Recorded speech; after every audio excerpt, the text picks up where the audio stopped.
No es solo las variables las que actúan sobre un escenario, sino también son los actores los que actúan, lo que tienen influencia sobre un escenario. Entonces, por eso es importante que nosotros conozcamos e identifiquemos los actores y también sobre cuáles son sus intereses específicamente para que se cumpla o no estos escenarios.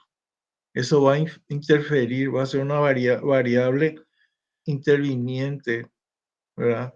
Dentro del proceso, ¿no? de eh, diseño de escenario. Entonces tenemos que tener en cuenta, voy a compartir ya mi PowerPoint sobre el tema a desarrollar. Entonces, ¿se ve la proyección? Sí, profesor. Bien. Entonces, vamos a ver etapas del juego de actores, ¿verdad? Como nosotros tenemos que hacer levantamiento. Después vamos a ver el método MACTOR, que es un método específicamente planteado por Michel Godet. Ustedes tienen 3 libros de Godet, creo que en la unidad 3 están. Ahí pueden ver los detalles, pero yo les aviso que el método MACTOR es un método informático, aunque no se puede hacer también a mano, y eso es lo que vamos a hacer. Pero que el que quiera profundizar en el tema de juego de actores, eh, tendría que adquirir este programa, ¿verdad? No, no sé cuánto cuesta el programa, sinceramente, pero es un método informático con ayuda de la informática. Después hablaremos los tipos de actores y las ventajas y limitaciones también del método específicamente MACTOR, que es el que mejor se adapta a lo que es la identificación de los actores, cómo intervienen los actores dentro de la construcción de escenario, ¿verdad? Planificar sirve para tomar decisiones, ¿verdad? Para eso sirve la planificación. No tiene otro objeto más que tomar decisiones. Y las decisiones que se toman a tiempo son efectivas, pero las decisiones que se toman a destiempo no, ya no sirven para nada. Las decisiones que se tomaron fuera del lugar, ¿verdad? Y esto está relacionado al poder, está relacionado para nosotros al desarrollo, ¿no? Lo que es planificar y la toma de decisiones. Entonces la planificación es como un ejercicio de poder, ¿verdad? En la sociedad. Y ninguna metodología o filosofía de la planificación puede ocultar eso. Es decir, la planificación está ligada al poder, la estrategia está ligada al poder y eso necesita ser planificado, ¿verdad? Dentro de la sociedad, de una sociedad compleja. Las sociedades simples quizás no necesiten tanto de la planificación, pero las sociedades complejas sí necesitan conocer y saber y aplicar lo que es la planificación. Bueno, el planeamiento estratégico, ¿verdad? Con un pequeño recordatorio nomás de lo que dimos, ¿verdad?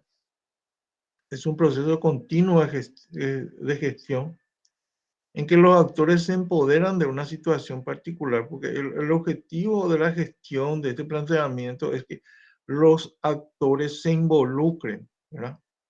¿Para qué se tienen que involucrar? Para generar los cambios, ¿no?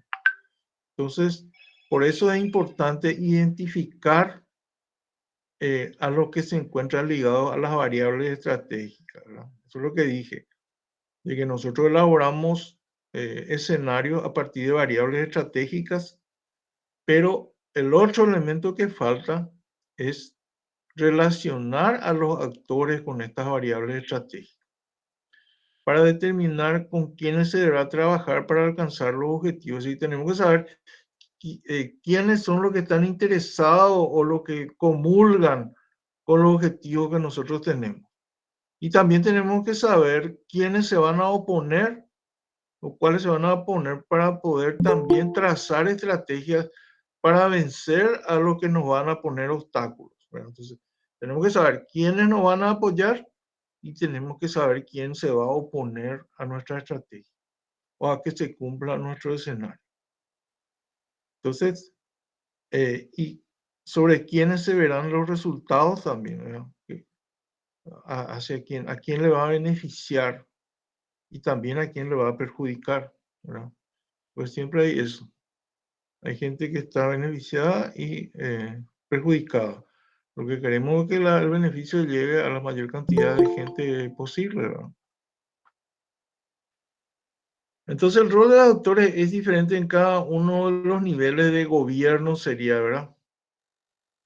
Hablamos de que planificación tiene que ver con toma de decisiones, los grandes decidores o los que toman las decisiones estratégicas para el Paraguay, que es un modelo presidencialista, no es un modelo parlamentario donde hay primer ministro, donde gobierna el parlamento, sino acá el que gobierna es el presidente, el que toma las decisiones. Después están los ministros en un segundo nivel que serían atribuciones delegadas del presidente, ¿no? Entonces el presidente delega el, la cuestión de la salud, por ejemplo, en un ministro, o las relaciones exteriores en otro, la defensa en otro, entonces delega en sus ministros, ¿verdad? Después, los gobernadores también serían, ¿verdad? En un nivel subnacional, y los intendentes, por supuesto, también, y el regulador, ¿verdad? El nivel decisor es el regulador o policy maker en general, es decir, el que hacedor de la política, el que diseña la política, ¿verdad? Debería de ser el presidente. Para eso también esta planificación, el presidente delega en la Secretaría Técnica de Planificación. Esta alta dirección, en consonancia con la planificación estratégica, ¿verdad? Como proceso de organización y racionalidad de la acción. Entonces, lo que busca la planificación es llevar a cabo un proceso de organización y que este proceso sea racional, ¿verdad? Esta acción sea racional, ¿verdad? Para el logro de determinadas metas y objetivos. Entonces, guarden esta palabra acción racional, eh, porque vamos a volver a acordarnos más adelante sobre este término que es clave. Entonces, lo que se busca es lograr metas y objetivos, ¿verdad? Sabemos que objetivos son líneas generales de acción del gobierno y metas son estas líneas, pero ya cuantificadas. En el nivel intermedio, ¿verdad? Programático, es decir, los grandes planes se hacen a altos niveles de presidencia de la República, como el Paraguay 2030, por ejemplo. Eso fue hecho por el gobierno de Cartes, ¿verdad? Ese plan general. Y más abajo, en el plano de la programación, es decir, llevar a la práctica esto, están los viceministros, subsecretarios, jefes de servicios, secretarios regionales de programas, ¿verdad?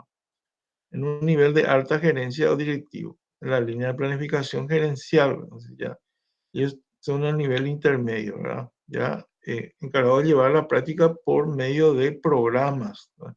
El programa quiere decir que ya hay un calendario bien establecido con fechas claras, ¿verdad?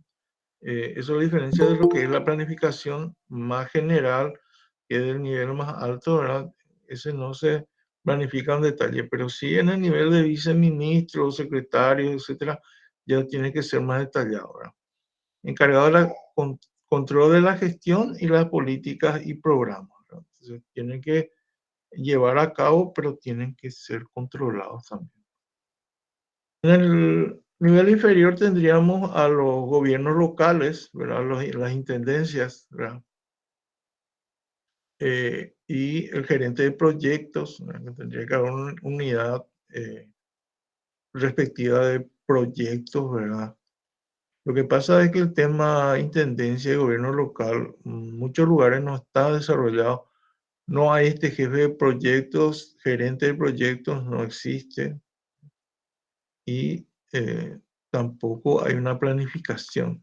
Entonces, Ese es el problema de que los distintos niveles tienen, ¿cómo vamos a decir?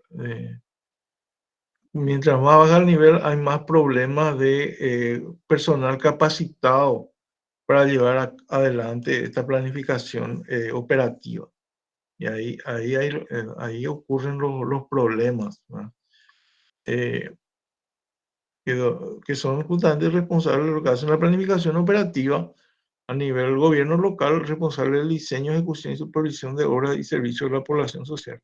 Ahora la tendencia es, por eso se habla de descentralización, de que las decisiones se tomen en el nivel más bajo, donde la gente pueda interactuar con estas autoridades, ¿verdad? Nosotros tenemos una cuestión cultural y queremos hablar con el cacique nomás, es decir, con cualquier problema no queremos hablar con el ministro, no queremos hablar con el intendente, bueno, no queremos hablar solamente con el presidente de la República. El presidente de la República muchas veces no puede resolver todos los problemas del país, ¿no? Entonces no se le puede llevar todos los problemas juntos al presidente de la República, sino que eso tiene que pasar por los filtros, ¿verdad?, correspondientes y tratar de solucionar, de que haya una solución en los niveles más bajos. Eso dice la teoría, ¿verdad? La teoría de la descentralización, pero no ocurre generalmente porque los niveles superiores muchas veces, en vez de estar abiertos y ayudar a que eso ocurra, obstaculizan el proceso por diferentes motivos, pero hay una obstaculización de estos procesos y no permiten de que se tome esa decisión en los niveles más bajos. De eso podemos discutir después, ¿verdad?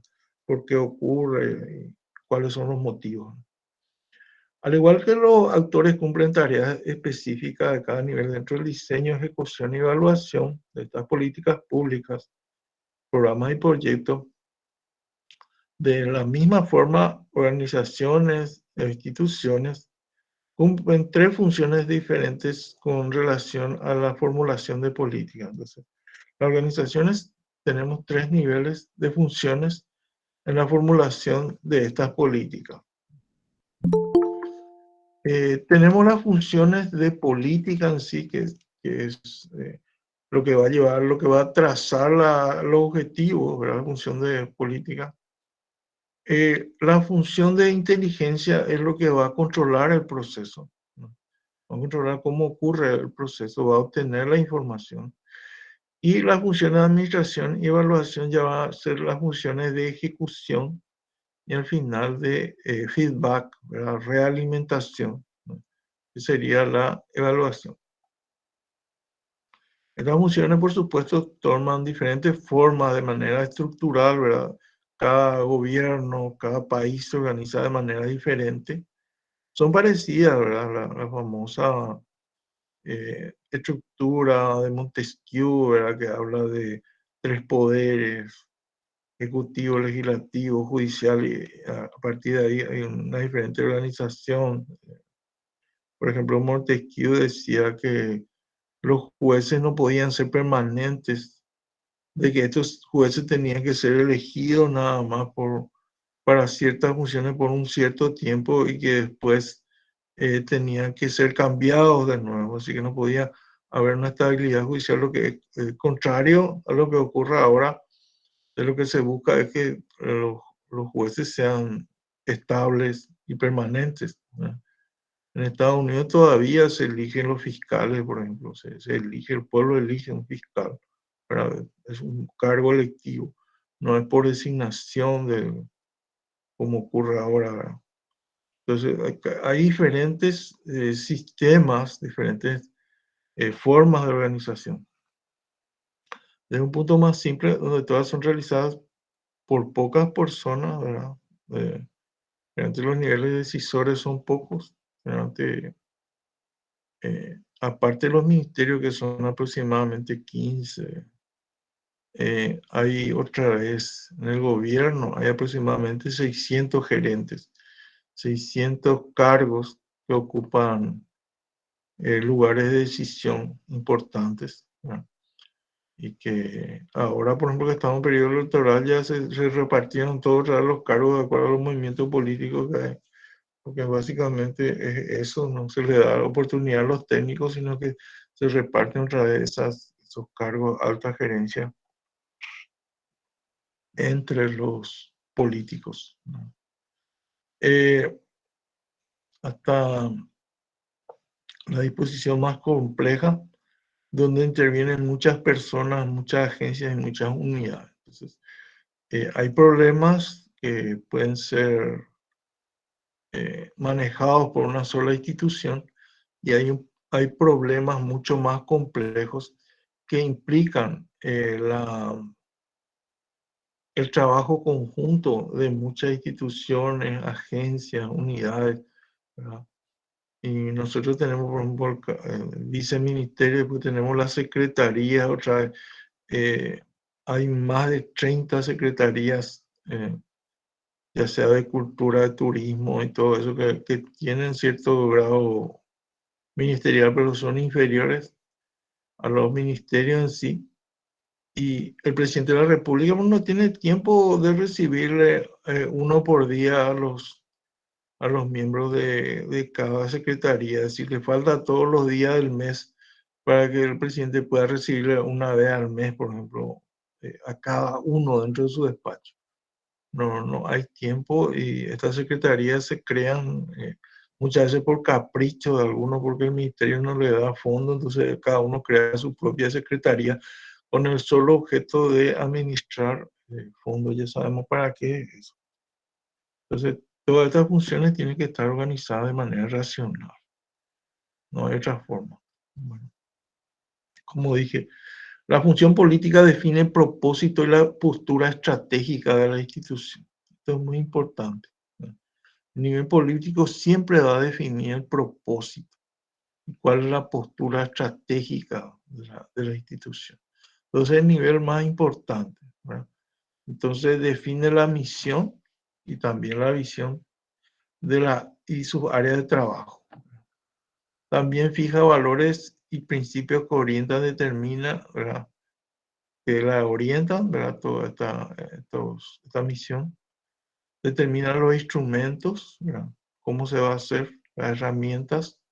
Especifica las reglas de juego, sus miembros y los intereses que los orientan. Entonces, por eso es importante la función política, porque la función política, entonces nosotros tenemos que ubicarnos desde dónde estamos, ¿verdad? Para, por ejemplo, hacer un análisis FODA o en qué lugar estamos ubicados para poder establecer qué es lo externo a eso y cuál es lo interno, ¿verdad? Por ejemplo. Entonces, es importante que era la función política que maneja. Sin embargo, esta posición política no se involucra en procesos internos, ¿verdad? Y entonces es de baja la complejidad, es decir, solamente dar los instrumentos, ¿verdad? Eh, para cumplir, ¿verdad? Y son los que están más abajo los que deben llevar a la práctica, lo que deben ejecutar en teoría, en teoría.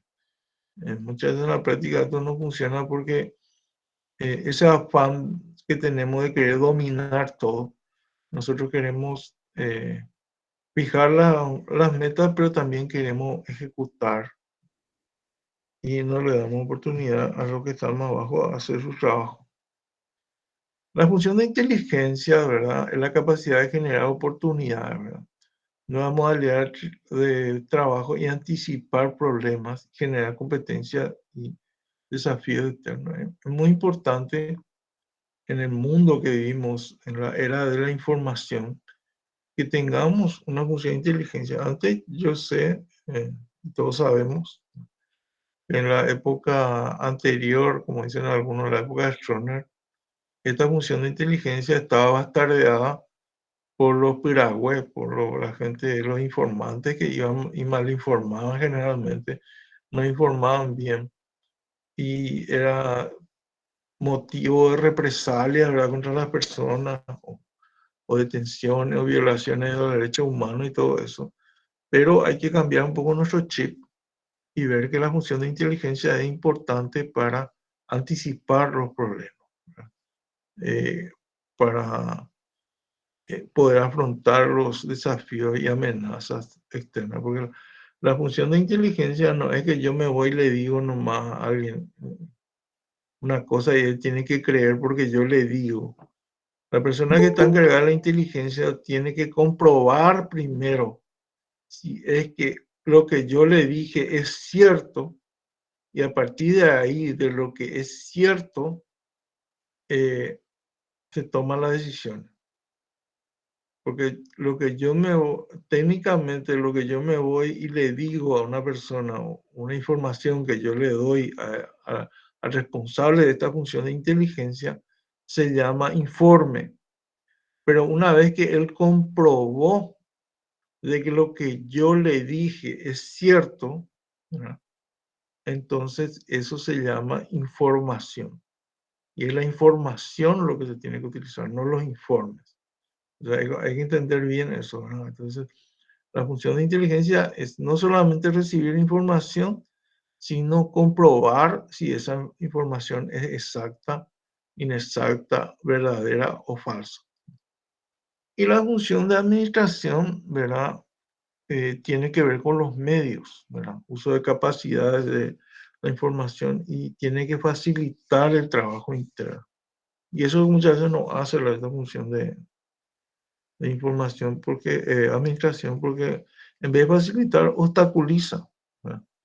Y todo por encima establece condiciones para que los miembros trabajen de manera coordinada e integrada. Y eso yo por lo menos lo veo y creo que ustedes lo habrán visto, de que ellos están muy contentos de comprar papeles, comprar eh, bolígrafos, comprar cuestiones muebles, todo eso están muy contentos y felices de comprar muchas veces cosas que no se necesitan. Pero yo necesito un programa para dar una clase virtual o hacer algún tipo de trabajo de diseño, de material educativo y todo eso, y ellos te ponen problemas y te ponen trabas, ¿verdad? Eh, yo, por ejemplo, cuando era coordinador de cursillo de ingreso de la facultad, me fui a la parte de informática a pedir que me instalen el programa SPS, SPSS, ¿verdad? Un programa informático de estadística. Y ellos se enojaron más que yo. Es que yo quiero sobrepasar, que yo quería sobrepasar sobre las funciones que ellos tenían. Me dieron un discurso sobre eso, ¿verdad? Y al final no me proyeron el programa y yo tuve que hacer, la profe Epifania, ¿sabe? Nosotros tuvimos que hacer una vaquita ahí para que nos procesen la información eh, de todos los alumnos, ¿verdad? Que habían formado parte del cursillo, que eran más de 800. Entonces, no, eso no se puede hacer a mano. Se necesita un programa informático y en vez de facilitarnos la vida a mí, a la profesora Epifania, nos obstaculizaron tremendamente y tuvimos que buscar otra forma de solucionar este problema. Entonces, no hay una conjunción en este nivel donde hay muchos problemas, por muchos intereses que podemos discutir también posteriormente. ¿Cuáles son los principios que se aplican? ¿Verdad? El principio de competencia, ¿verdad? Se refiere al ámbito de la autoridad de institución donde ejerce de competencia y el tipo de funciones que desempeña. Esto es importante. Yo tengo una competencia, ¿verdad? Soy jefe de tal área, ¿verdad? Pero hay gente que se pasa la vida preocupándose por otro, por lo que hace otro y no por lo que a él le corresponde hacer. Entonces, cuando uno tiene una competencia, cuando uno es jefe de un área o coordinador, digamos, siempre van a haber personas que van a querer interferir dentro de su área, ¿verdad? Gente que no tiene nada que ver. Y a esa gente hay que ponerle en su lugar solamente, pues no hay otra forma, o si no van a obstaculizar o van a interferir en el trabajo. Entonces, cada uno tiene que preocuparse por lo que es su competencia y los otros por su área especial. Ahora, no digo si es que hay que cooperar, entonces ahí hay que unir esfuerzos, pero no interferir con la competencia de otro. Entonces las funciones pueden ser exclusivas o excluyentes. Bueno. El principio de autonomía implica la capacidad de decidir por sí mismo sin injerencia de otra autoridad u otra institución, ¿verdad? Que no sea de la línea jerárquica, sino de la línea jerárquica no puede interferir otro de lo que normalmente ocurre. En Estados Unidos te dicen, te va a meter y el propio funcionario te dice que ese es su trabajo. It's my job, te dicen, este es mi trabajo, te dice, ¿por qué vos te estás metiendo? ¿Verdad? Entonces, todo eso ayuda o interfiere en la eficacia de la administración. La eficacia y eficiencia de políticas públicas dependerá de la forma como prevalezca la coordinación entre los niveles de planificación. De acuerdo a los niveles de planificación, va a depender de que las políticas públicas sean eficientes y eficaces, ¿no? Eficiente quiere decir en el corto plazo dar en el blanco y eficiencia quiere decir el funcionamiento en el largo plazo o mediano plazo. Eh, entonces, la planificación entre niveles de actores dentro de la estructura organizacional, la vigencia de las tres funciones, ¿verdad? Política, inteligencia y administrativa y los dos principios que son de competencia y de autonomía, ¿verdad? Depende todo esto para que una administración funcione, ¿verdad? Y hay que tener en cuenta también esto dentro de la planificación. El informe, ¿verdad?, acerca de los actores tiene que incorporar enumeración y descripción de estrategia, conflicto y convergencia. Por eso es un trabajo complicado, porque hay que enumerar cada uno de los actores y después hay que hacer como un cotejo entre uno y otro para obtener listado, ¿verdad?, de estrategias, conflictos y convergencia, ¿verdad? Y esto es un conjunto de informaciones tanto cuantitativa como cualitativa que lo describan y localicen, no solamente en el plano de la coyuntura, sino históricamente. Entonces, este es un trabajo de investigación también sobre documentos, ¿no? Documentos anteriores, incluso, que nos den la pauta de quiénes son los autores, cuáles son sus estrategias, qué conflictos o convergencias pueden ocurrir o han ocurrido en el pasado para que nosotros los tomemos en cuenta. Entonces, es un trabajo complejo. eh, Cómo identificar a estos actores. La asistencia muestra que un número de autores comprendido entre 10 y 20 constituye un compromiso realista y operativo.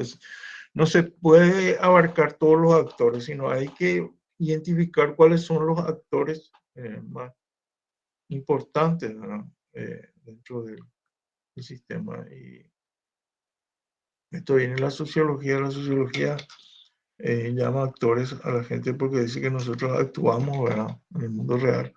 Lo que hacemos es actuar, es mostrarnos de manera diferente, pero detrás de la escena, detrás del telón, somos personas diferentes. Y eso muchas veces es lo que hay que descubrir también cuando hablamos de este juego de actores. ¿Cuáles son los verdaderos intereses que tiene esto? No es lo que ellos nos están mostrando, ¿verdad? No es lo que ellos nos están eh, queriendo vender, sino es lo que está detrás, muchas veces es lo que tenemos que saber, ¿verdad?, para poder tomar las decisiones correctas. Entonces no se puede tomar una cantidad infinita de actores tampoco. Una lectura colectiva reflexiva del cuadro estratégico de actores pone de manifiesto con mucha facilidad, ¿verdad?, los retos de estrategia, ¿verdad? O sea, los campos de batalla donde vamos a enfrentar a esos actores.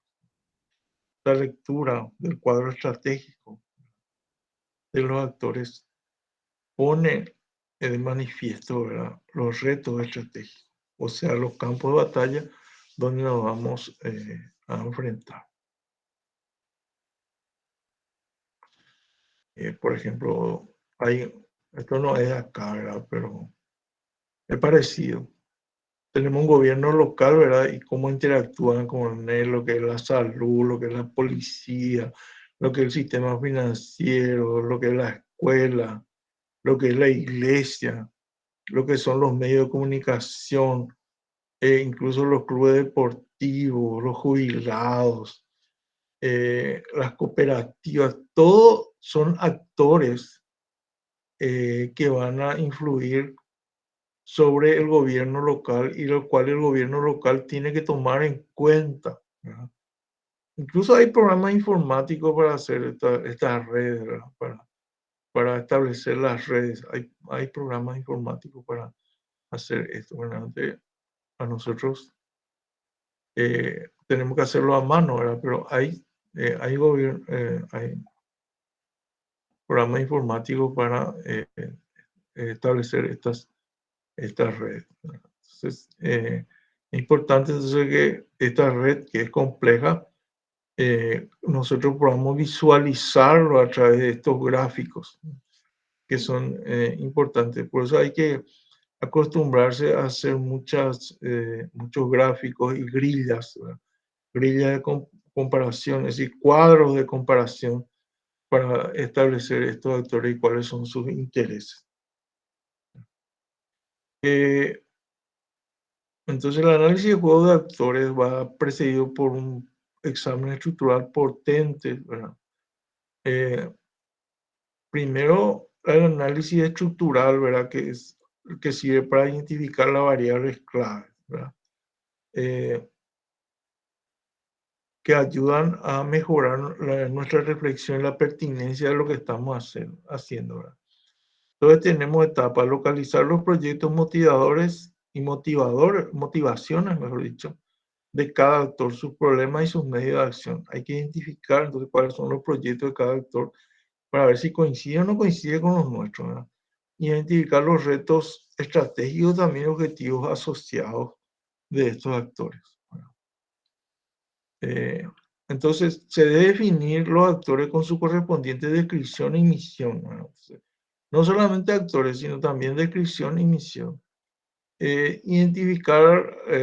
Identificados estos actores, se realiza un taller con expertos. Siempre, y esto yo lo he dicho, pero es importante que vuelva a repetir, de que acá no hay expertos. Lamentablemente no tenemos expertos, pero necesitamos expertos para hacer un trabajo prospectivo que vale la pena en planificación. No tenemos expertos.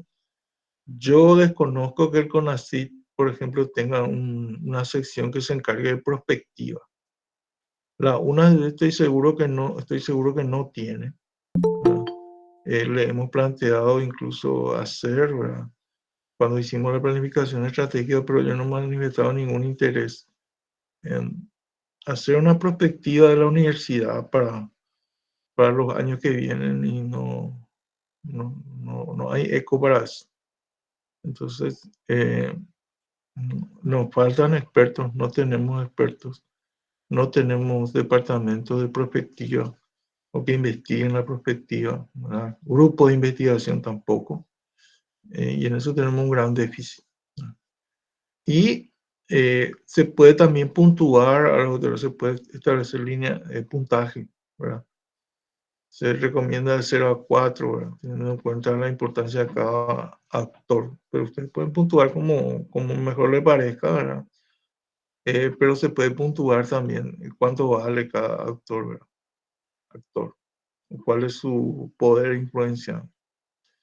Eh, Así podemos identificar de alto poder, que sería el 1, mediano poder, que sería el 2, moderado poder, que sería el 3, y bajo poder, que sería el 4, ¿no? Entonces, podemos o,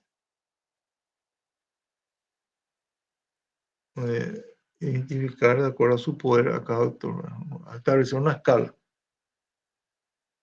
Situar a cada actor sobre cada objetivo y localizar convergencias y divergencias, ¿no? Entonces podemos localizar convergencia y divergencia, ahora situando a cada actor. Jerarquizar los objetivos e identificar las tácticas posibles, ¿no? Entonces nosotros no podemos, si conocemos estos, como dije, habría que identificar, por ejemplo, quiénes se van a oponer a nuestro. Entonces, si identificamos quiénes se oponen, tenemos que buscar una táctica para poder vencer esa oposición. Se evalúan relaciones de fuerza y se formula para cada actor recomendaciones estratégicas coherentes. Es decir, cómo vamos a tratar cada actor con prioridad, objetivos y medios. Plantear cuestiones clave de futuro, formular hipótesis sobre las tendencias, los eventos de ruptura que caracterizan la relación entre los actores. Y este es un caso muy claro que ya dije 100 veces, pero voy a volver a repetir. El caso de la transformación educativa. Ellos no plantean localizar estos actores. No, en ningún documento yo encontré donde se identifiquen claramente a los actores y se establezcan cuáles son las tácticas o cuáles son los medios. Ellos creen de que todos los actores van a colaborar de manera voluntaria con el proyecto, pero en realidad no es así. Ahora podemos identificar por todo lo que ha ocurrido, y ustedes conocen, de que los padres de familia o muchos grupos de padres de familia se oponen a ciertos aspectos de la transformación educativa. Y ahí se plantea un gran obstáculo que se descubrió recién ahora.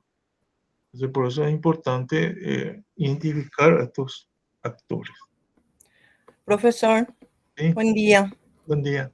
Con relación a ese punto, profesor, hay que considerar de que el sector de padres también tiene su organización. Incluso hay toda una ley que data de hace años ya, que es la ley 4853, que orienta al sector de padres a organizarse. Y hay instancias de participación, profesor, basado en el derecho de la representación y en el derecho de elegir a tus padres, es decir, a tus pares.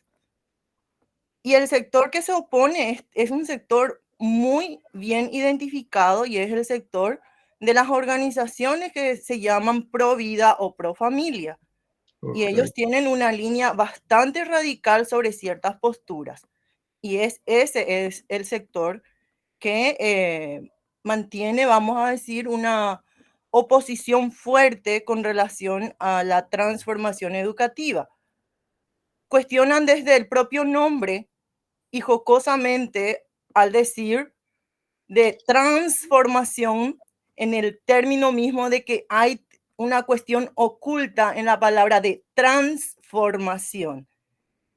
Así como te estoy diciendo, ellos se refieren de esa manera con relación a ese proyecto. Entonces, siempre se previó el trabajo en territorio con los padres organizados.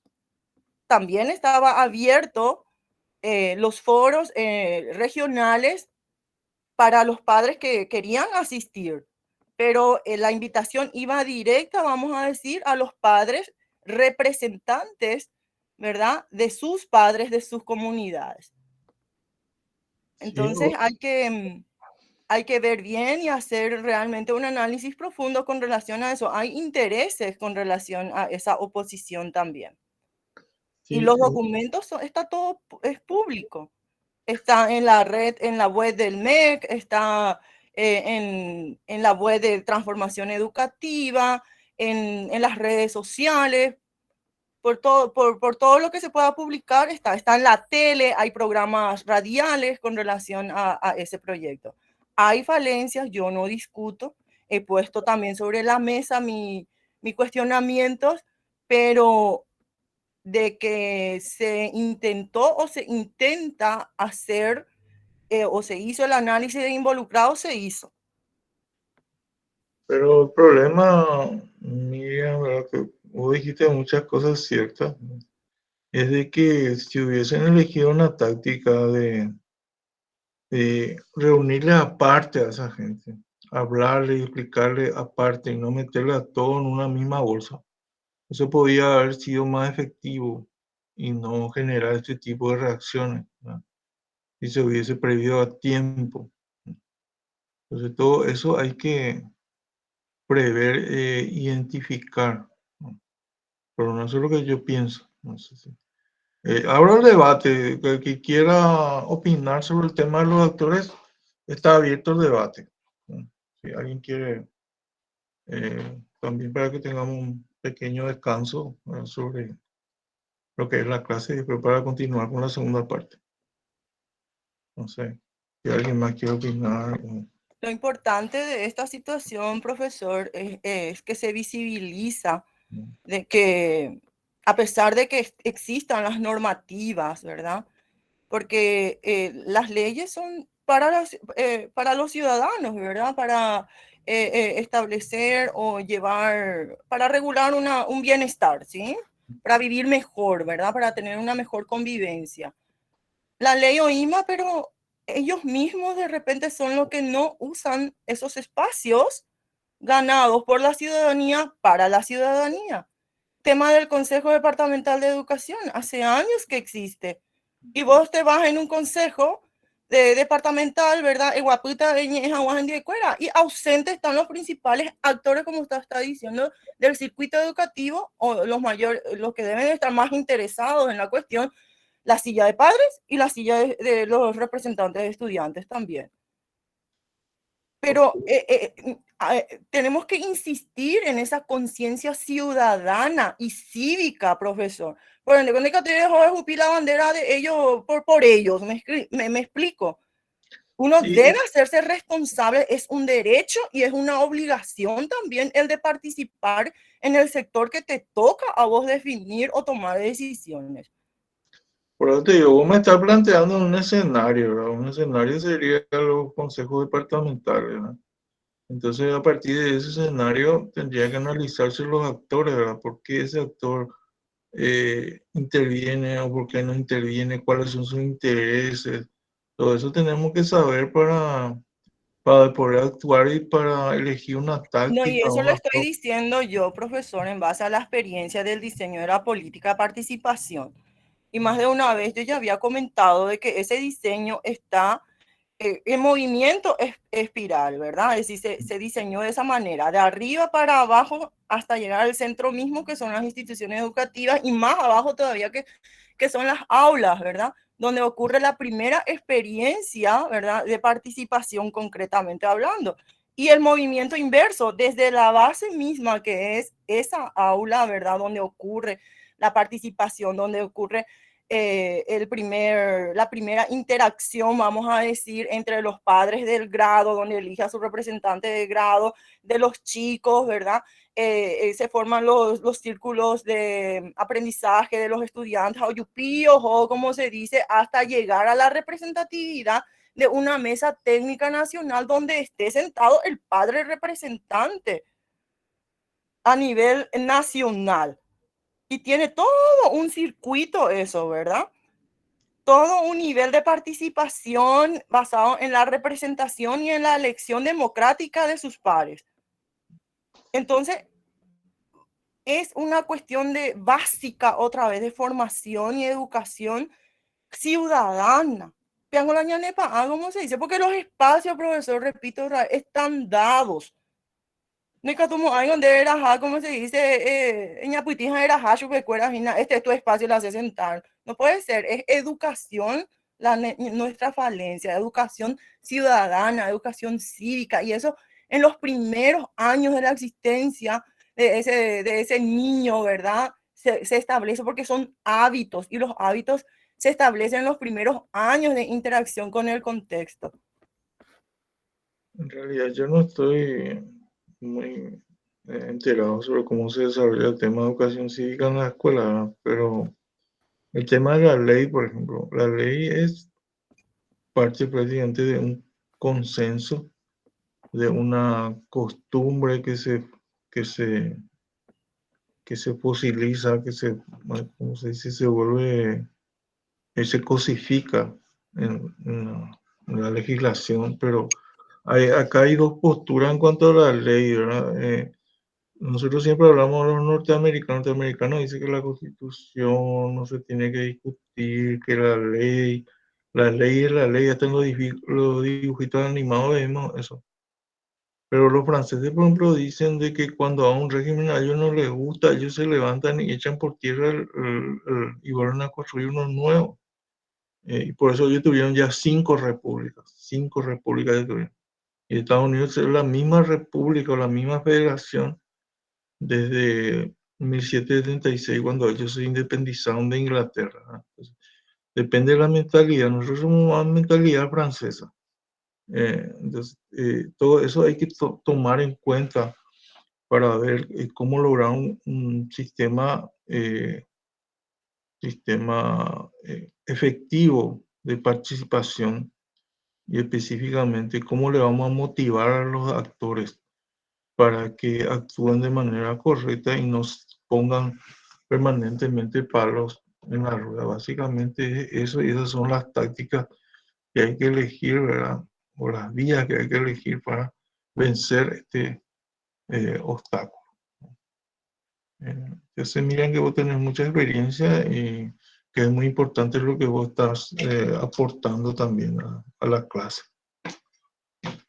¿Otra opinión al respecto de los actores? Sí, profe. La vez pasada estaba viendo una documentación, penosamente no puedo ver todo por falta de tiempo. Se llama Cuestionando a Darwin. Hay un hecho que me llamó así poderosamente la atención de la sociedad norteamericana. El 46% de la población norteamericana, casi la mitad de la población norteamericana, cree exactamente lo que dice el Génesis, ¿verdad? Y esta documental en el 2016, y ahí entendí un poquitito el gran drama que están teniendo con respecto al aborto, ¿verdad? O sea, por lo general tenemos como modelo de vida norteamericana en Nueva York, ¿verdad? Y ¿a qué me refiero un poquitito? Me refiero a que estos padres pro vida necesariamente tienen que ser incluidos, ¿verdad? Difícilmente se va a construir algo si es que no se le incluye a ellos, ¿verdad? Creo que como usted dijo, ¿verdad? Oportunamente no se les identificó a ellos. Un grupo fuerte, difícilmente se va a poder llegar a un consenso si a ellos no se les incluye. Estamos hablando de una población paraguaya muy religiosa, por lo menos nominalmente. Augusto, sí. Con relación a ese punto, te digo que el representante por sociedad civil, sector padres, es un pro vida, es Ortigosa. Ellos están incluidos. Ahora, de que se quiera acaparar todo es otra cuestión otra vez, y seguir una sola línea sin considerar la diversidad o la unidad en la diversidad es otra cosa. Coincido plenamente, pero yo coincido también con el profesor cuando dice que con tiempo no se identificó, ¿verdad? Esa es la cuestión, ¿verdad? Con tiempo no se identifican algunas cosas. Y bueno, ahora, bueno, necesariamente se va a tener que sentarse a negociar con ellos, ¿verdad? O va a ocurrir lo que ocurre en Estados Unidos por la cuestión del aborto. Esa es mi opinión modesta. Sí, ok, Augusto. Hay que ver en Estados Unidos, por ejemplo, la mayoría de la gente es creyente. La mayoría tiene una convicción religiosa. En Europa, como ahora, la mayoría son ateos, es decir, agnósticos, no creen. Entonces son dos mentalidades diferentes. ¿Y nosotros qué mentalidad tenemos? Nuestra mentalidad es religiosa. El pueblo paraguayo es muy religioso, cree en la religión. Y entonces, ese es un factor que hay que tomar en cuenta, ¿verdad? Que no se tomó en cuenta. Y como digo, las decisiones que no se toman a tiempo ya no sirven después. Entonces habría que haber tomado en cuenta ese aspecto, ¿verdad? De la religiosidad, de la mentalidad religiosa que nosotros tenemos. La mayoría tiene una mentalidad muy religiosa. Entonces eso ahora paró todo el proceso. Paró el proceso por no haberse tomado en cuenta ese aspecto. Entonces, eso nada más. Profesor. Sí, Miriam. uno de los referentes, uno de los maestros también, ¿verdad? El del Getulio Vargas nos decía de que una de las mayores debilidades en los diseños de proyectos de desarrollo y especialmente Paraguay era la cuestión del análisis de involucrados. Y sí, los actores. Ejemplo de esto tenemos acá lo de ahorita, ¿verdad? De Tres Bocas, cada rato se cierra por los manifestantes o las personas que fueron afectadas, vamos a decir, de manera directa por las construcciones, ¿verdad? Y otros ejemplos que tenemos, la cuestión del Metrobús también fuerte fue la resistencia, vamos a decir, que pusieron los afectados directos por inmediata y directamente del proyecto, ¿verdad? Y si no se considera ese aspecto, es un riesgo alto, un riesgo de un color rojo, como se dice, y que puede tumbar todo el proyecto incluso. Si es que se obvia a involucrados de primer orden. Sí. Y los especialistas del Getulio Vargas precisamente identificaron una de los problemas o debilidades en los proyectistas o en los proyectos, vamos a decir, de desarrollo de Paraguay, esa falencia en el análisis de involucrados, ese atino en el análisis de involucrados. Exacto, tienes razón. Pero eso no tiene que ver mucho también con nuestra cultura del cacique, como se dice. Heima la líder, Heima la líder, ya la lapicera y ya posea, como se dice. Y todo el mundo se van ahí como... Hay un sociólogo norteamericano, pero en realidad es de origen francés, llamado Charles de Tilly. Y Charles de Tilly dice que todo poder genera resistencia. Todos los poderes que han existido en el mundo han generado resistencia. Entonces, para que no ocurra esa resistencia, es por lo que hay que conocerle a los actores. Hay que tomarle en cuenta a los actores. Porque esos actores, vos citaste un nombre de quien el líder pro vida, pero en realidad el que representa todo es el padre Montero Tirado. Y Montero Tirado recorrió todos los medios de comunicación habido y por haber para sentar su postura. Entonces, él es un actor importantísimo que nadie le tuvo en cuenta, ¿verdad? Incluso se quejó de que él fue prácticamente apartado de lo que es el Consejo Nacional de Educación y Cultura, creo que el CONEC, ¿no? Que dice que de 2017 no se renueva. Y todos esos aspectos pues, no se tuvieron en cuenta. Por eso él dice que este comité estratégico es ilegal. Y al ponerle el mote de ilegal también le agrega indirectamente ilegítimo. Bueno, entonces, uno es la legalidad y otro es la legitimidad. La legalidad es que usted es respaldado por la ley. La legitimidad es que obtenga la aceptación de la gente. Entonces, por eso digo, esas cuestiones no se previeron y ahora explotó la bomba. Y esa bomba es lo que está deteniendo la locomotora. Es decir, se dinamitó el riel y entonces la locomotora no puede avanzar. Entonces, pues es importante que nosotros identifiquemos a los actores. Porque Montero Tirado es un actor que no fue tenido en cuenta. No se le dio su lugar y ahora él aprovechó esta oportunidad para salir a mostrarse a la opinión pública. Por eso digo que es importante que nosotros tomemos en cuenta a los actores, conozcamos a los actores cuáles son sus intereses, cuáles son sus motivaciones. Otra consulta antes de volver otra vez a continuar con la clase. Bueno, entonces si no hay otra consulta, Profe, sí, Augusto, te escucho. sí, profe. disculpe, sobre 2 puntos. Uno hablaba sobre el número aproximado de actores que sería más o menos, un número real sería entre 10 y 20, ¿verdad?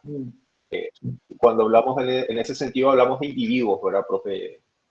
No O pueden ser de, organizaciones, no son individuos, no son solo individuos. Son organizaciones, empresas, muchas cosas son los actores, no son solamente individuos. Gracias, profe. Y cuando hablaba, profe, de que no hay expertos, en este caso de prospectiva, ¿verdad? Y grupos de investigación en ese sentido, más o menos a especialistas en qué área se referiría, profe. Como yo dije, que son multidisciplinarias las áreas, son, como digo, uno tiene que ser matemático, ¿verdad? Y otro tiene que ser de las ciencias sociales. Matemático y ciencias sociales. Voy a explicar por qué la matemática muchas veces no funciona con las ciencias sociales y viceversa. Entonces, todo lo que venga del área de la ciencia dura tiene que tener su contraparte de las ciencias sociales, ¿no? Así se forman los equipos multidisciplinarios, ¿no? Como dijo en el anterior proyecto de la reforma 92, intervino Dionisio Borda, que fue mi profesor de doctorado acá en la Facultad de Filosofía. Estuvo Martini, fue mi profesor en la Católica, ¿no? Y otros referentes, ¿verdad?, que actuaron como expertos, pero no son considerados como expertos, ¿verdad? Porque los expertos no solamente son a nivel nacional, sino a nivel internacional, porque otros países también le envían, vamos a decir, evaluaciones por el método Delphi, que serían encuestas, ¿no?, para que ellos opinen. No hay acá. No hay que reciba encuestas de otros países, otros organismos, para que él conteste un tema. Entonces da la pauta de que no hay expertos en nuestro país sobre ese tema. Y algo que es fundamental, que en Colombia eso vuela en esas cosas, en México más todavía. No sé, no conozco bien el caso de la Argentina y el Brasil, pero seguro que tienen también, o Chile también ha de tener. Perú también tiene, pero nosotros nada. Entonces, ese es el problema fundamental con el cual tropezamos. ¿Y cuál sería la solución o qué se puede hacer al respecto, profesor? Como yo digo, el CONACYT tiene que abrir un grupo de investigación, una línea de investigación sobre perspectiva. Eso. Pero ¿quiénes están realmente allí también, profesor? Y mañana lo de CONACYT, hay resultado de repente. Cuando recogen los resultados, llega a estar ahí o ver la plata. Sinceramente, esa es mi opinión. Te van a enojar unos míos que tienen grado ahí en el CONACYT, pero yo no veo resultados. Puedo estar equivocado también. Una alternativa a esa cuestión, usar la línea de becal para los posgrados y que vengan y hagan inyecciones fuertes aquí. Lo que pasa es que la línea de becal no se basa en un diagnóstico. No hay ningún diagnóstico acá de qué son las profesiones que nosotros necesitamos para fortalecer el desarrollo del país. Entonces lo que se hace es tirar Víctor la plaza. Eso es lo que se hizo todo este tiempo. Porque yo tengo a mi hija que vive ya en Francia y me dice que los paraguayos se van ahí, estudian, vuelven acá y no tienen trabajo, no tienen lugar donde ubicarse, ¿verdad? ¿Y qué es lo que hacen? Vuelven otra vez y se quedan en Europa y nadie les requiere nada. Y nadie le dice, vos tenés que pagar lo que te costó la beca porque no venía a ejercer en el país. ¿Y cómo venía a ejercer en el país si acá no hay campo donde ellos? Entonces lo que se hace es tirar Víctor la plata y darle eso a los hijos y a los parientes de los operadores políticos. No, hay otra vez, volvemos otra vez a nuestro sistema agregario. Entonces, por eso no podemos avanzar. Bueno, eso es lo que mi hija me contó, ¿verdad? De la visión que ella tiene. Quizá usted tenga una visión diferente. En el último periodo, vamos a decir, de Mora, de Federico Mora, con quien se reactivó, vamos a decir, la línea de Cal, se fueron puliendo ciertas cuestiones con relación a la adjudicación de las becas, ¿verdad? Pero quedó como pendiente esa colita, como usted dice, ¿verdad? Esa parte de la retribución, ya de Chupé, ¿verdad? En el servicio público, porque al fin y al cabo las becas son dados, vamos a decir, es un recurso del pueblo que brinda a ciertos ciudadanos para que este ciudadano pueda retribuir con su servicio o un mejor servicio al pueblo, es decir, o devolver con su servicio de calidad. Y esa parte es lo que está muy debilitado todavía. Yo sé que, por lo menos en el último periodo de este compañero, él con su equipo se había ya determinado, vamos a decir, X profesiones donde se tenía que inyectar más las becas, ¿verdad? En lo que son de pregrado, por ejemplo, estaba excluido la cuestión de derecho. ¿Por qué? Porque ya había una sobrepoblación de profesionales en esa área y se procuraba de inyectar más en los profesionales de blanco, docencia y también áreas de ingeniería. Hasta ahí lo que yo sé. Después con el cambio, con esta nueva chica, no sé si siguen con esa tesitura, ¿verdad? También en ese entonces había mejorado la cuestión esta de la edad limitante para las becas abiertas, vamos a decir. Pero para aquellos que eran ya funcionarios, así como docentes, sí había condiciones en cuanto al servicio, porque la idea era de que tenga que retribuir en proporción al año que recibían esas becas. Es decir, la antigüedad. Por ejemplo, se ponía como antigüedad máxima para el docente 20 años de servicio, de tal manera que a su vuelta pueda retribuir, ¿sí? Retribuir en el lugar donde esté nuevamente, pero no había esa mejora, ¿verdad? Porque también el tiempo que vos das para formarte es una inversión, no había esa retribución y por eso creaba cierta decepción también, tanto esfuerzo para que luego no mejore de repente tu ingreso, medio que decepcionaba también la cuestión, ¿verdad? Sí, Eso es lo que yo sé, ¿verdad? En el sector docente al menos sí ponen como limitante el año de la cantidad de servicio, porque si son 2 años, se hace el cálculo de que 22 creo, ¿sí? Porque 25 años el docente en el sector oficial puede jubilarse. Entonces el tope era 22 años para poder hacer la devolución, vamos a decir, de los años que fue becado. sí, acá hay que, este tema de becar, a mí es algo que me apasiona también, pero lamentablemente no tenemos tiempo, tendríamos que dar 2 o 3 clases hablando solamente de eso, ¿verdad? Yo, Y por ejemplo, cuesta tanto, pero profesor, así el modelo menonita, más simple que es, ¿verdad? Si te dan 2 no, años de servicio, 2 años de becas, vamos a decir, a tu vuelta, 2 años de servicio en cualquier lugar de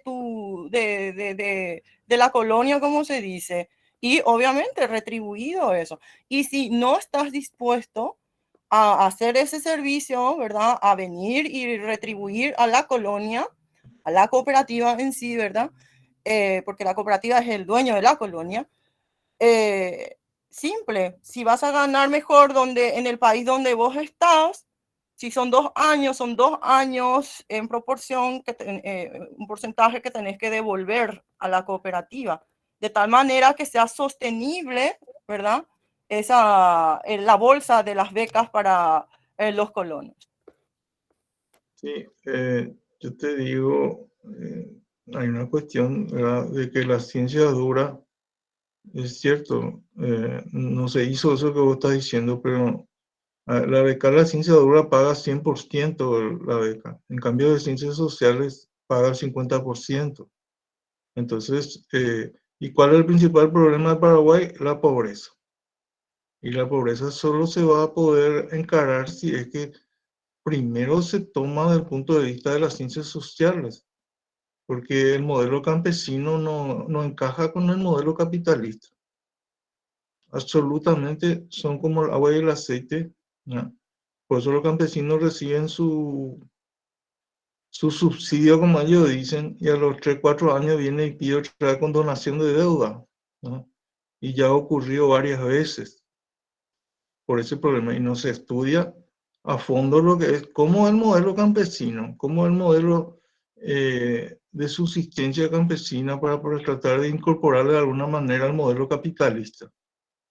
Y eso no es una cuestión matemática, es una cuestión de que abarca a las ciencias sociales, ¿no?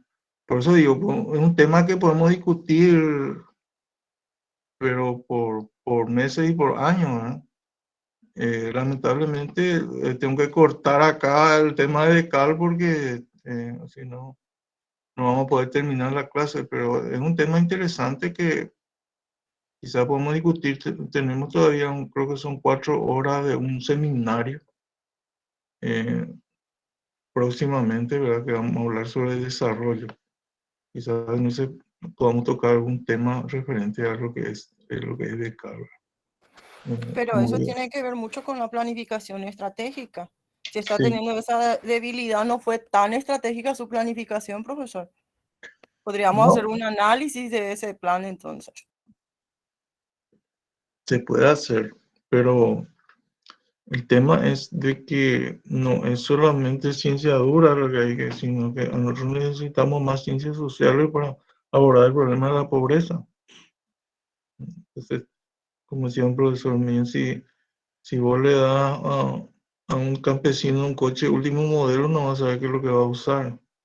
Tenés que darle un Volkswagen, un coche para que pueda usar y que pueda progresar, porque no está en condiciones de manejar la última tecnología. Y todo eso tiene que ver con una cuestión de mentalidad de la gente. Y sobre la mentalidad es lo que no se trabaja.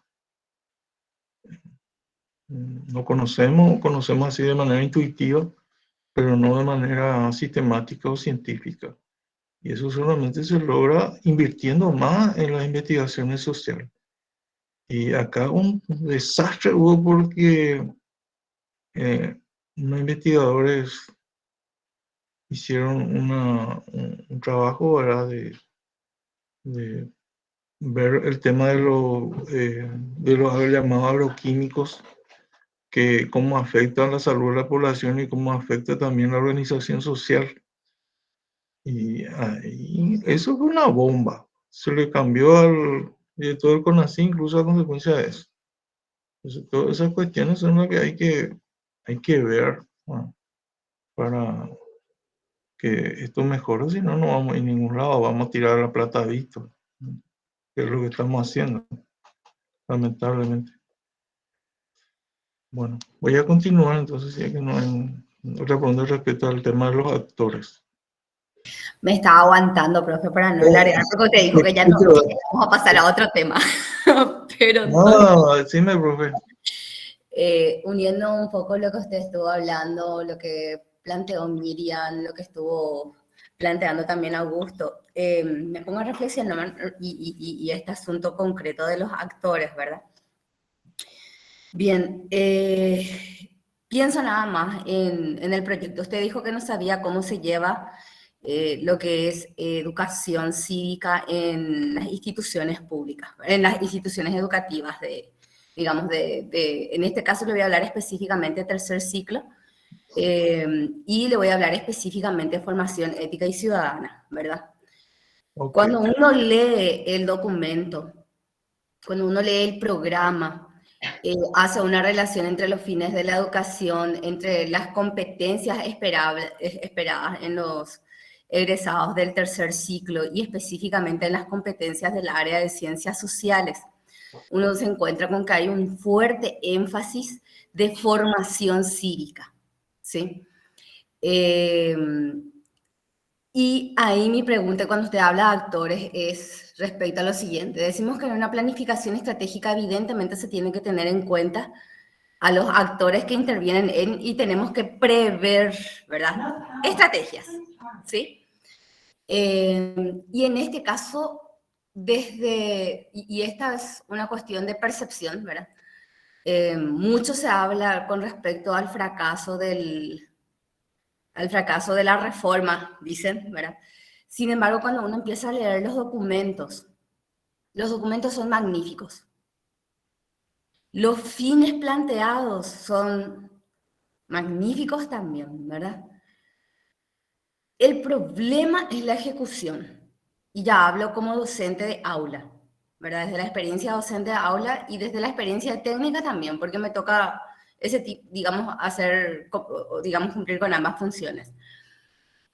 Y al término del 9º grado, que viene a ser la educación escolar básica y que todos sabemos que desde los acuerdos internacionales hablamos de una educación mínima de 9 años a nivel mundial, acordada. Bueno, hoy en Paraguay además ya la media pasó a ser obligatoria también, pero todo paraguayo tiene que obligatoriamente cursar hasta el 9º grado. Al menos ya hablamos de la población de los chicos de hoy, ¿verdad? Que ya no nos tocó a nosotros en nuestra generación.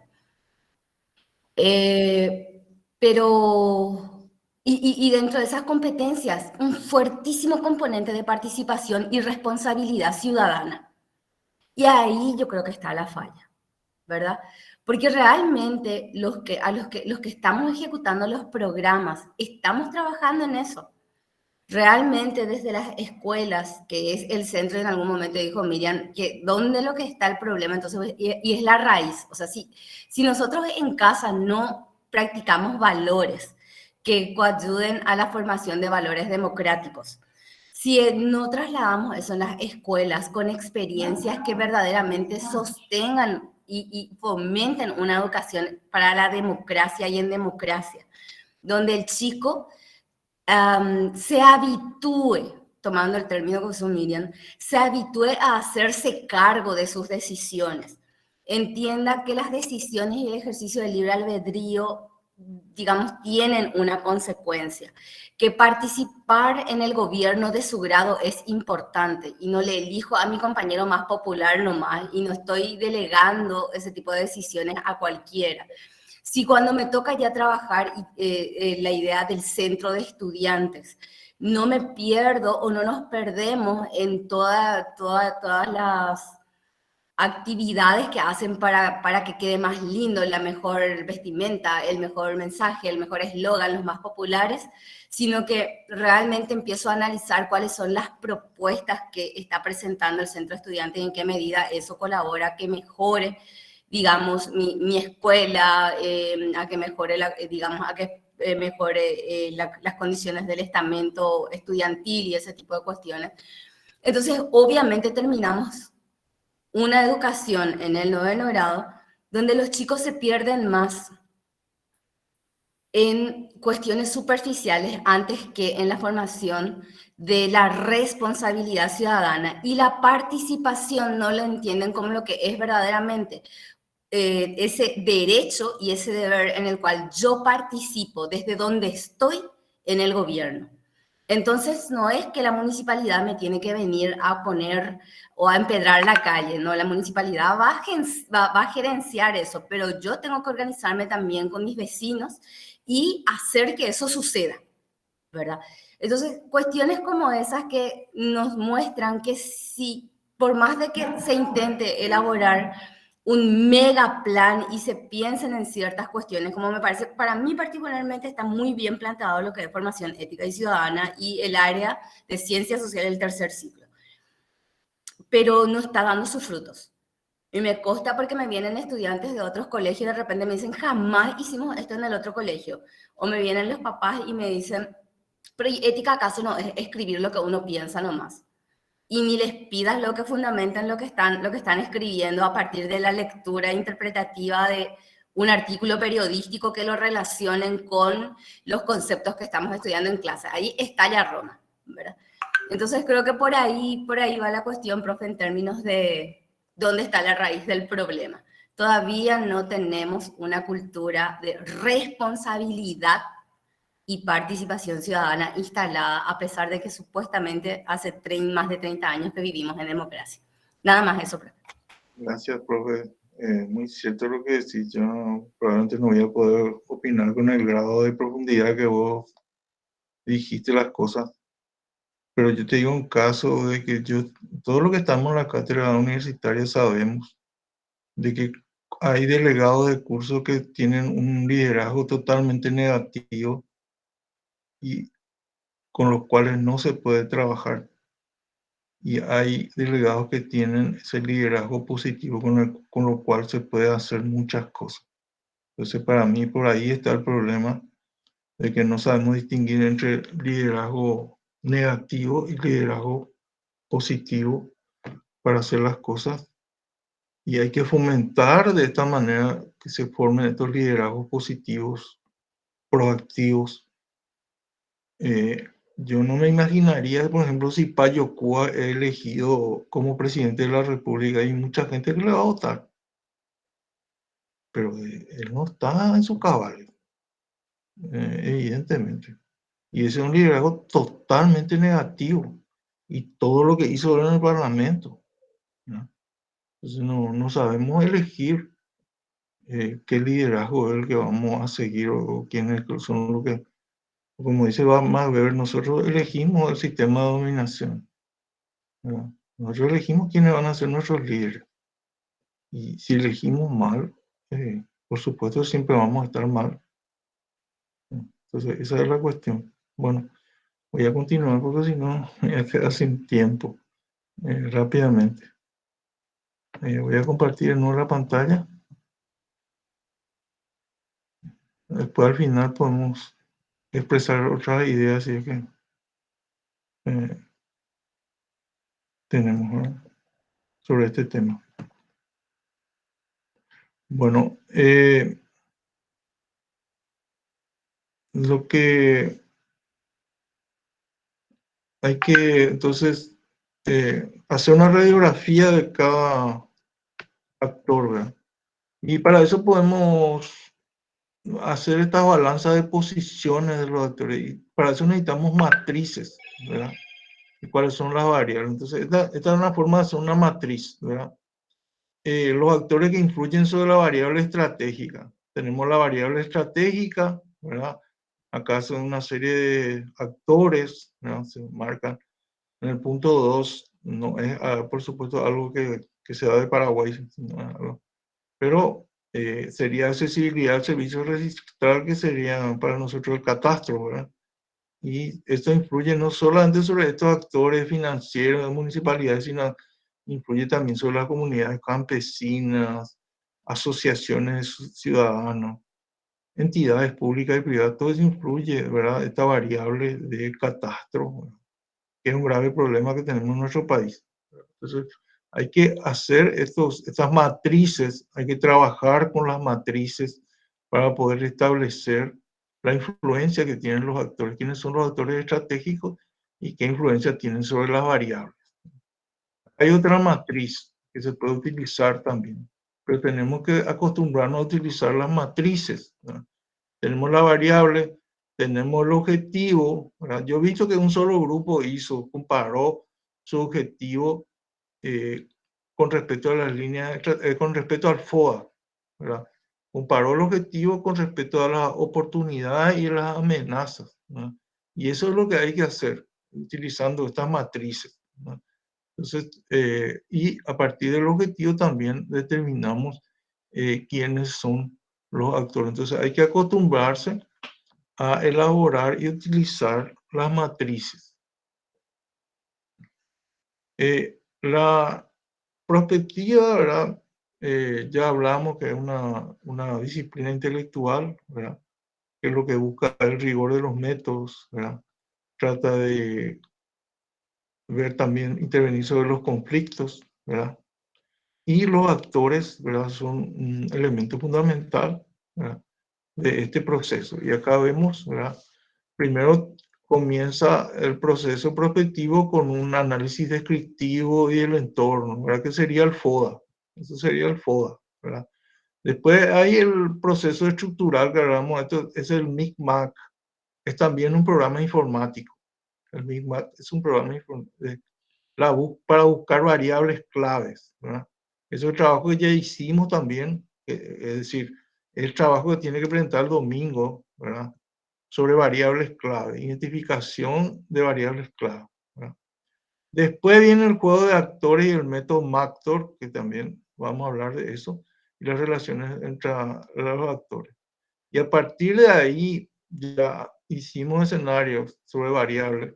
Tenemos que analizar estos escenarios con respecto a los actores y ahí va a salir los métodos y también se puede utilizar otros métodos, como dije, el Delphi, el análisis morfológico, el CIMIC, y ahí vamos a consolidar lo que son nuestros escenarios, ¿verdad? Hacer esta comparación entre variables clave y actores va a determinar cuáles serán los escenarios de futuro.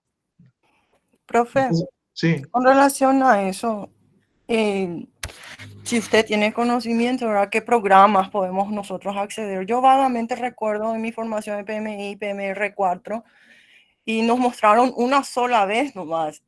Y era un programa que justamente era de la Fundación FBG, ¿verdad? Bien. Y era donde vos, es decir, lo que diseñaban el proyecto tenían identificado las variables, introducían estas variables y ya le hacía el diseño y otros datos más, ¿verdad? Y ya le hacía el diseño de escenarios, le tiraba en colores y en porcentajes, por ejemplo. Este Incluso método con MIC, alternativas, con las alternativas de contingencia. este es el método MICMAC, ¿verdad? Perdón. El método MICMAC está en el libro de Godet que ustedes tienen, ¿verdad?, que yo les accedí, unidad 3 libros de Godet ahí. Y está el método MACTOR también, que es de los... Claro, puede haber muchos métodos más, ¿verdad? Pero yo no puedo enseñar, ni estoy capacitado a enseñar métodos informáticos, ¿verdad? Nada más por eso. Yo lo que estoy enseñando es hacer en forma manual, ¿verdad?, como estamos acostumbrados nosotros. Y los métodos para la elaboración de escenarios, hay otra vez Delphi, análisis morfológico, CIMIC, creo que es también, CIMIC es también informático. Eso está todo detallado en Godet, ¿verdad? Entonces tienen que recurrir a Godet para verlo detalladamente los métodos informáticos. Como digo, yo no puedo enseñar esto, solo puedo enseñar la forma manual de hacer estos análisis. Y es justamente como yo le estoy dando las tareas, ¿verdad? Entonces el autor no se limita a elaborar e implementar estrategias, ¿verdad?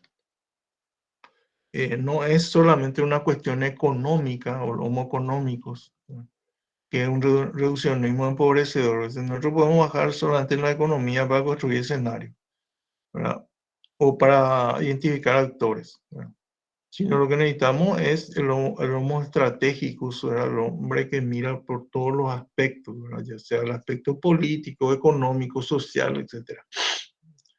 Y elaborar una visión prospectiva a partir de ella un plan de acción requiere comprender una realidad compleja, ¿verdad? Entonces, dependemos de una realidad, es decir, tenemos que abordar una realidad compleja, ¿verdad? Y también entender los comportamientos reales y potenciales de un grupo social o individuo, ¿verdad?, que es protagonista. Por eso dije, una es como en un teatro, cuando nosotros subimos al escenario mostramos una cara, pero detrás del escenario nosotros tenemos otra cara, tenemos otra forma de actuar, ¿verdad? Entonces lo que tenemos que entender es no solamente comprar lo que nos venden en el escenario, sino tratar de averiguar qué es lo que hay detrás. Y siempre eso es así, ¿verdad? con respecto a los actores. Este análisis estratégico constituye una de las etapas cruciales, ¿verdad?, del reto de la estrategia, de la prospectiva. Porque esto puede echar por tierra todo. Si nosotros no hacemos un buen análisis de este juego de actores, por más que tengamos las mejores variables y nosotros hemos detectado todas las variables, estos actores pueden echar por tierra nuestra planificación. Entonces, tenemos que prever los conflictos, ¿no?, y cómo eso van a condicionar la evolución del sistema. Entonces, la confrontación de estos proyectos hay que confrontar, y las valoraciones de fuerzas, ¿verdad?, son esenciales a la hora de evaluar retos estratégicos, cuestiones clave para el futuro. Sin un análisis fino de este juego de actores, los escenarios adolecerán de falta de pertinencia y coherencia. Por eso digo, si nos analizamos los juegos de actores, nuestros escenarios no sirven. Entonces, le va a faltar pertinencia y coherencia, ¿verdad? Y acá entramos en la matriz Mactor, ¿verdad?, que, como digo, es un programa informático, ¿verdad?, que la M quiere decir matriz, después a la alianzas, conflictos, tácticas, objetivos y recomendaciones. Eso quiere decir Mactor, matriz de alianzas y conflictos, tácticas, objetivos y recomendaciones, ¿verdad? Entonces, ¿cómo los actores influyen o rigen las variables claves para el futuro sistema, ¿verdad?, y que surgieron del análisis estructural, ¿verdad? El anterior análisis de variables quiere decir eso.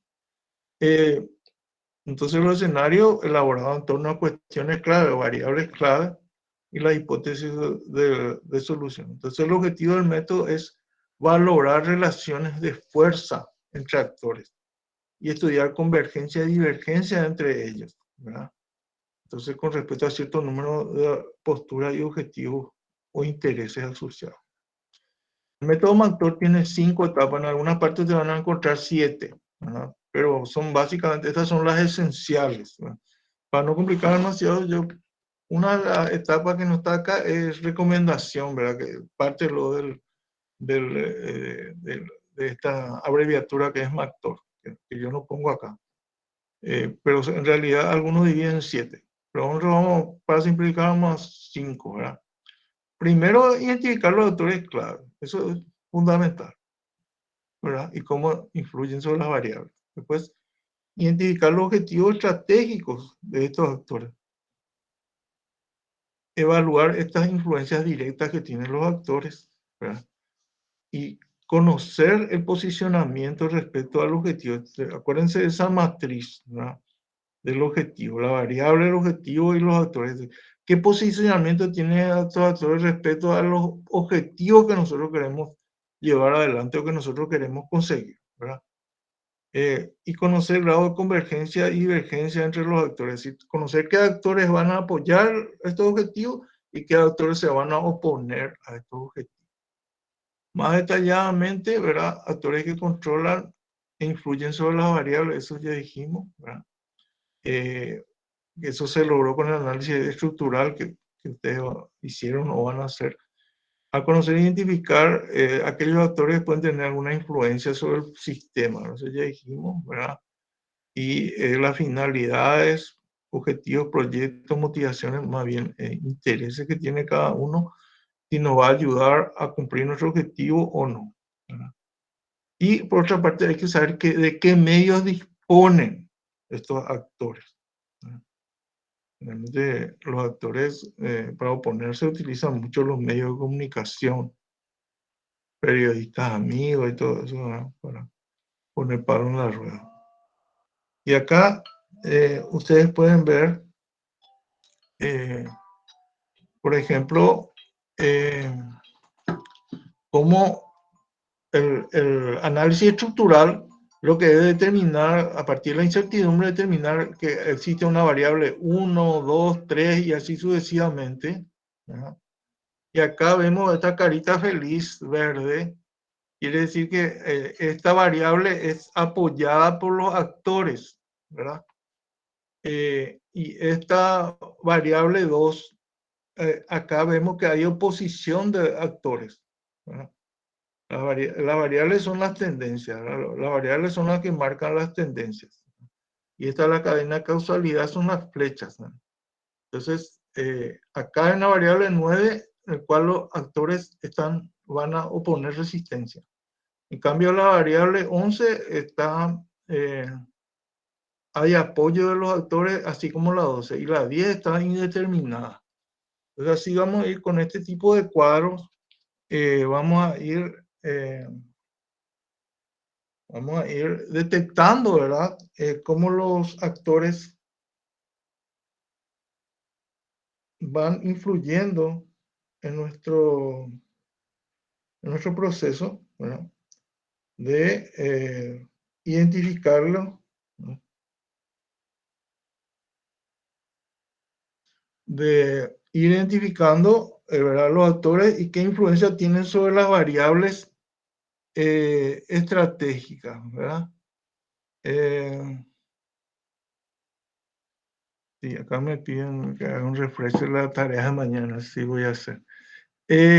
Los, los, los actores entonces influyen sobre las variables y eso es lo que tenemos que determinar, cómo influyen sobre qué variables están influyendo, y al ver eso vamos a poder prever qué es lo que podemos hacer para sortear estos obstáculos que nosotros prevemos que van a ocurrir. Entonces, este tipo de esquema que se puede utilizar entonces para visualizar este problema complejo, ¿verdad? Identificar el objetivo estratégico. Tenemos objetivos, ¿sí? ¿Podés volver a lo anterior? Sí. Esto van a tener, yo les voy a usar. Ante este diseño, ¿verdad? Este esquema nos permitiría ver puntualmente, es como el juego de ajedrez ya de Schupe, ¿verdad? Al mover una pieza, poder ganar, vamos a decir, la jugada. Sí, porque en el juego de ajedrez tenés que pensar no solamente en la primera jugada, sino tenés que pensar en la segunda, tercera y cuarta jugada. Ver cuál pieza es la más estratégica, que al mover podrías modificar o tocar varias variables a la vez. Sí. ¿Cuál sería la variable a trabajar más estratégicamente, de tal manera que pueda tener mayor impacto y llegar más rápido de repente a nuestras metas o vencer más dificultades con un solo movimiento? Sí, porque esa variable, si está afectada por un actor y el actor se opone, entonces ahí vas a ver que va a parar, va a cerrar el paso, ¿no? Entonces acá la variable 7, por ejemplo, impide el paso hacia la variable 9. Entonces ahí hay que saber cómo sortear la posición del actor. Cuando jugás ajedrez, no podés mover nomás la pieza, sino que pensar 1000 veces si vos pusiste la pieza en tal parte, cómo después te va a afectar para que el otro no te haga jaque mate. Entonces vos tenés que pensar varias veces, yo muevo aquí, él hace este movimiento y yo tengo que hacer este y otro movimiento. Los mejores ajedrecistas son gente que puede prever varias movidas, ¿verdad? Hacia adelante, ¿verdad? Entonces ya van a ganar mejor, van a avanzar mejor en el juego. Pues acá esas temas marcan tendencias, ¿verdad? que son a su resultado de esta variable. ¿Entendiste, Miriam, o no entendiste la explicación? ¿Pudiste entender, mejor dicho? No, estamos en la misma tesitura, profesor. Bueno, correcto. Entonces, identificar los objetivos estratégicos, ¿verdad? Obtener el listado de estos objetivos, ¿verdad? Es decir, el listado, si son convergentes y divergentes con respecto a los actores, ¿verdad? O factores identificados en el análisis estructural, ¿verdad? Evaluar influencias directas sobre actores e intensidad del posicionamiento de cada actor con ayuda de una escala. ¿Se acuerdan que hablamos de 0 a 4 la escala? Entonces podemos también poner un número a cada actor, ¿verdad? De acuerdo a la intensidad de la oposición que nos va a poner, ¿verdad? Si está en contra o si está a favor, ¿verdad? Conocer el posicionamiento de los actores, eso es importante, ¿verdad?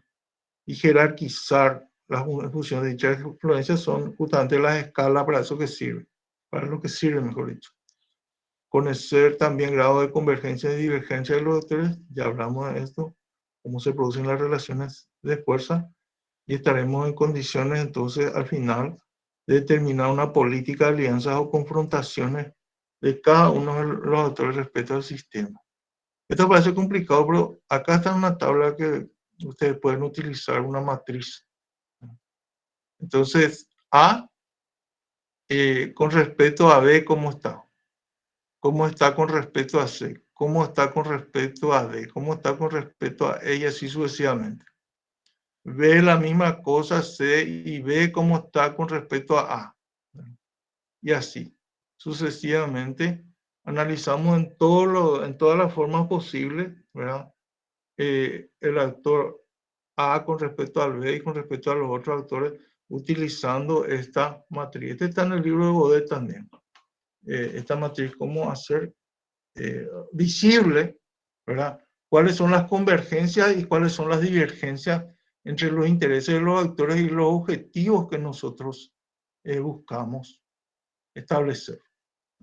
Utilizando esta matriz podemos ver el juego de actores, cómo interactúan o cómo van a interactuar con respecto a lo que nosotros queremos lograr. Los tipos de actores también hay que clasificar, muy importante para saber su importancia, ¿verdad? Pueden ser, como dije, como la pregunta de Augusto, ¿verdad? ¿Y solo son individuos? No. Pueden ser también organizaciones institucionales, ¿verdad? Poseer un grado de poder e influencia. En perspectiva, lo que interesa son los seres humanos agrupados en colectivos, ¿verdad? Entonces, lo que interesa son los seres humanos que forman parte de colectivos, ¿verdad? Que pueden ser actores sociales, Estado, empresa, familia, académica, sociedad civil, etc. ¿Cuáles son esos actores? Es lo que hay que, no tanto individuos, sino, pero hay también individuos clave, comunicadores clave, como dije, el caso de Montero Tirado. Tenemos actores dominantes, ¿verdad? Entonces sería la categoría 1, ¿no? Los actores de fuerte influencia y dependencia y escasa dependencia de otros actores. Sería como la variable independiente. Nosotros cuando hacemos una hipótesis, planteamos una variable independiente, una variable dependiente y una variable concurrente. Y más o menos así es esto. Actores eminentes de fuerte influencia y escasa dependencia, ¿verdad? Pues son independientes, ¿verdad? De la mayor parte de los actores del sistema, ¿verdad? Antes no depende de otros. Actores de enlace, ¿verdad? Sería la variable interviniente, ¿verdad? En términos de planteamiento de hipótesis, son independientes y al mismo tiempo sufren y ejercen, ¿verdad? Se convierten en factores de estabilidad y inestabilidad. Entonces, esta variable concurrente, nosotros sabemos que existe en el caso de la hipótesis, ¿verdad? El planteamiento de hipótesis, pero no sabemos cómo va a influir sobre la situación. Y los dependientes sabemos que depende de los actores dominantes, ¿verdad? Entonces, altamente subyugado y sensible a incidencia en un sistema prácticamente nulo. Y los autónomos son los que se mantienen al margen del sistema, es decir, no cortan ni no pinchan, serían en términos más sencillos, hablando mal y rápido, los actores autónomos, pero hay que identificarlo también. Entonces, nosotros vamos a centrar nuestro análisis generalmente sobre los autores dominantes, ¿verdad? Y entonces se utilizan estos cuadros, ¿verdad? Y estos cuadros también, si hay muchos actores por un programa informático, el Mator, por ejemplo, te va a ir agrupando de acuerdo a la calificación que vos te das. Por eso hablamos del 1 al 4, ¿verdad? Entonces vos le das una calificación, entonces la máquina procesa y te va ubicando dónde están, en qué cuadro, ¿verdad? Están estos actores. Te va ubicando así con pequeños indicadores, ¿verdad? ¿Dónde están ubicados estos actores? ¿En qué cuadro están? Esto es un programa informático, pero también se puede hacer a mano, ¿verdad? Entonces, esto nos sirve para saber el posicionamiento, el grado de influencia que tiene, ¿verdad? Y si es opuesto, si es neutro, si es indiferente o es favorable, también hay que saber. Con el grado de convergencia y divergencia de estos actores, analizar la posibilidad de conflicto y alianza, posibilidad de evolución de las relaciones de actores que condicionan el futuro del sistema. Y acá vemos otro esquema que es importante, ¿verdad? Vemos los protagonistas que serían los actores P. Pero al bajar a la cancha, ¿verdad? Al interactuar con la variable 1, 2, 3, y forman como territorios en las variables complejas, esta variable 2 y este fenómeno complejo, ¿verdad? F2 se comulgan acá abajo entre el posicionamiento de los actores 1, 5 y 6, ¿verdad? Entonces, fenómenos complejos se marcan acá y cómo debemos actuar, ¿verdad? Entonces, esto es como un mapa de actores, variables y fenómenos complejos, ¿verdad? Esta es una forma también de visualizar, de hacer un mapa. Ventajas y limitaciones del Mactor. Aporta valor agregado al juego de actores, ¿verdad? Por medio de herramientas, sabemos, informática o manuales, ¿verdad? Cubre el déficit metodología de construcción de estrategia de actores, porque anteriormente, antes de este método no existía, era más bien una especie de intuición que no tenía. Posee capacidad operativa para una gran diversidad de juegos, ¿verdad? Que implican numerosos actores, posturas y objetivos. Limitaciones: no siempre se conoce la estrategia de posicionamiento de los actores. Ellos siempre los actores que, por lo menos los que están en contra, nunca van a mostrar su estrategia ni qué posicionamiento. Pero tenemos que averiguar, investigar sobre eso.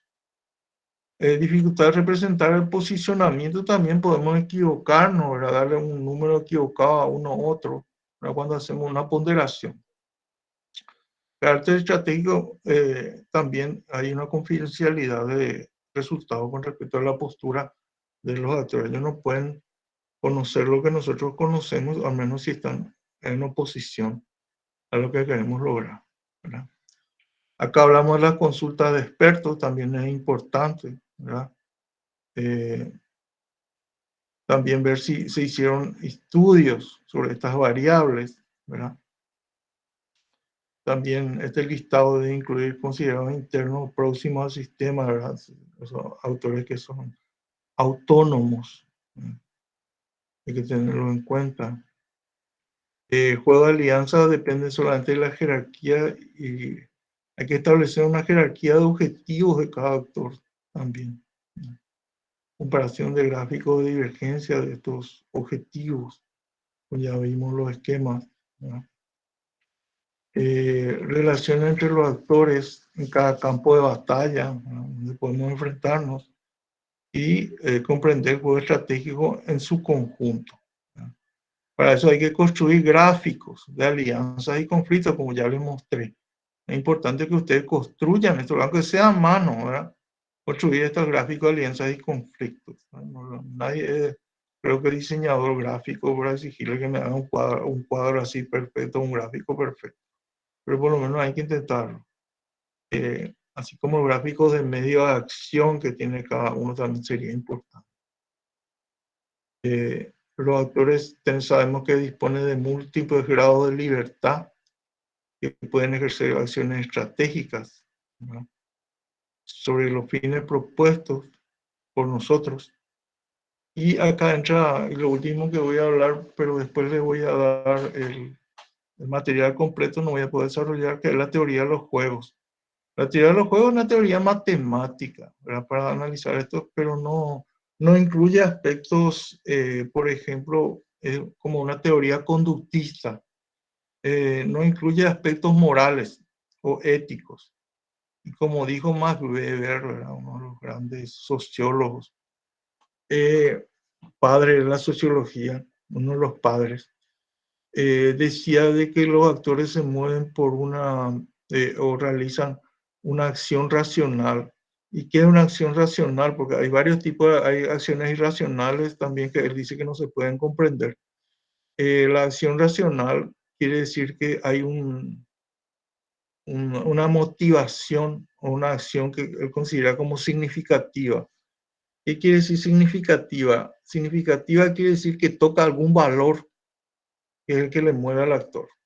Toca algún sentimiento que tiene sentimiento racional, hablamos de valores que son lo que mueven, no es una cuestión conductista de acción y reacción, sino que el hombre trae tras sí unos valores que comparte con otros hombres y de esa manera la acción social no hace un individuo, sino a partir de 2, 3 o una cantidad X de individuos. Eso es lo que mueve a cambiar la sociedad, a destruir o a bajar la estructura y cambiarla por otras dentro de la sociedad. Y eso es lo que nos hace la matemática. La matemática no puede trabajar sobre los aspectos éticos y morales. Y con esto quiero terminar porque una cuestión también que tengo que hablar sobre el tema de los trabajos. Pero van a tener van